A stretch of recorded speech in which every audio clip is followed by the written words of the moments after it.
सुप्रभात बच्चों, कैसे हैं आप सब। उम्मीद करती हूँ आप सब अच्छे होंगे। तो बच्चों, पिछली कक्षा में हमने पढ़ा था वर्ण के बारे में। आज की कक्षा में हम पढ़ेंगे अध्याय नंबर 3, जिसका शीर्षक है शब्द और वाक्य। इस अध्याय में हम जानेंगे शब्द के भेद, वाक्य और वाक्य के अंग के बारे में। तो हमें यहाँ पे कुछ चित्र दिए गए हैं और उनके नीचे कुछ शब्द लिखे हैं। निम्नलिखित ध्वनियों को मिलाकर पढ़िए। तो हमें यहाँ पे ध्वनि दी गई है, पहली है से और दूसरा ब। तो ये क्या बन गया? सेब। ऐसे ही अगला है फू जमा ल, फूल। घो जमा ड़ा, घोड़ा। तो बच्चों, ऊपर लिखे शब्द दो या दो से अधिक ध्वनि या वर्णों के मेल से बने हैं। केवल उन्हीं वर्णों का मेल शब्द कहलाता है जिनका कोई अर्थ होता है। ऊपर लिखे सभी वर्ण समूह का कोई ना कोई अर्थ है, इसलिए ये सभी शब्द हैं। यानी कि हम कह सकते हैं कि वर्णों के मेल से ही शब्द की उत्पत्ति होती है। यहाँ पे दो वर्ण मिले तो यहाँ पे एक शब्द बना, यहाँ पे भी दो वर्ण मिले और एक शब्द की उत्पत्ति हुई।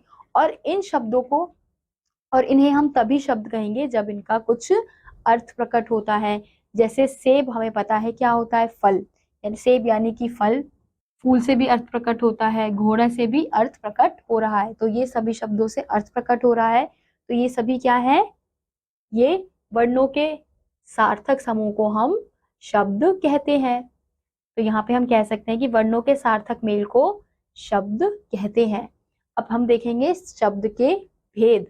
अर्थ के आधार पर शब्द के दो भेद किए जा सकते हैं। पहला सार्थक शब्द, दूसरा निरर्थक शब्द। सार्थक शब्द कौन से हैं? वर्णों के मेल से बने ऐसे शब्द जिनका कोई ना कोई अर्थ होता है, सार्थक शब्द कहलाते हैं। यानी कि वह शब्द जिनका कुछ ना कुछ अर्थ निकलता है, उन्हीं को हम सार्थक शब्द कहते हैं। जैसे कमल, बाजार, चिड़िया आदि अन्य शब्द। ऐसे ही अगला है निरर्थक शब्द। वर्णों का ऐसा मेल जिनका कोई अर्थ नहीं होता, निरर्थक शब्द कहलाता है। जैसे रजाबा, मालक, याड़ीची। तो ये जो शब्द हैं, इन शब्दों का कोई अर्थ प्रकट नहीं हो रहा है, तो इसलिए ये क्या है? ये हमारे निरर्थक शब्द हैं। अब अगला है वाक्य। तो हमें यहाँ पे एक चित्र दिया है और उनके नीचे कुछ वाक्य लिखे हैं। जैसे माता जी सब्जी खरीद रही हैं। दूसरा है गौरव पढ़ रहा है। तो जिस प्रकार वर्णों के सार्थक मेल से शब्द बनते हैं, उसी प्रकार शब्दों के सार्थक मेल से वाक्य बनते हैं। जैसे हमने ऊपर जो वाक्य पढ़ा, ये एक शब्द है, माता जी एक शब्द है, सब्जी एक शब्द है, खरीद एक शब्द है, रही एक शब्द और है एक शब्द है। तो इन शब्दों के सार्थक मेल से एक वाक्य की उत्पत्ति हुई है। यहाँ पे भी हम देख सकते हैं, गौरव एक शब्द है, पढ़ एक शब्द है, रहा एक शब्द है और है एक शब्द है। तो इन शब्दों के मेल से एक वाक्य की उत्पत्ति हुई है। तो हम कह सकते हैं कि शब्दों के सार्थक मेल से वाक्य बनते हैं। यदि शब्द क्रम व्यवस्थित ना हो तो वाक्य नहीं बनेगा। जैसे रही है कूक कोयल, है बैठे बच्चे के पास दादी, है खेल रही मनु। अब ये जो शब्द हैं, ये लिखे तो क्रम में है, लेकिन क्या ये सही क्रम में लिखे हैं? नहीं, इनको व्यवस्थित रूप से नहीं लिखा गया है, इसलिए ये वाक्य नहीं कहलाएंगे। अब इस प्रकार ऊपर दिए गए शब्द समूह व्यवस्थित ना होने के कारण सार्थक नहीं हो सकते, अतः इन्हें वाक्य नहीं कहा जा सकता।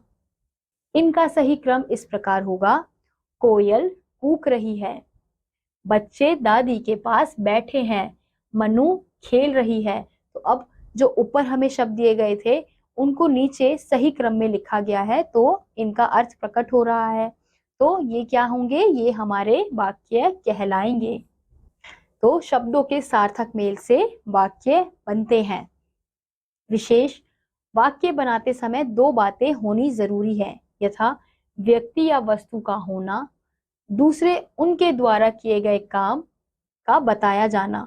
यानी कि अगर हम कोई वाक्य बनाते हैं तो हमें इन दो बातों का ध्यान रखना जरूरी है कि पहले तो हमें व्यक्ति या वस्तु होनी चाहिए जिसके बारे में बात हो रही है, और उनके द्वारा जो कार्य किया जा रहा है उनको बताना उस वाक्य में।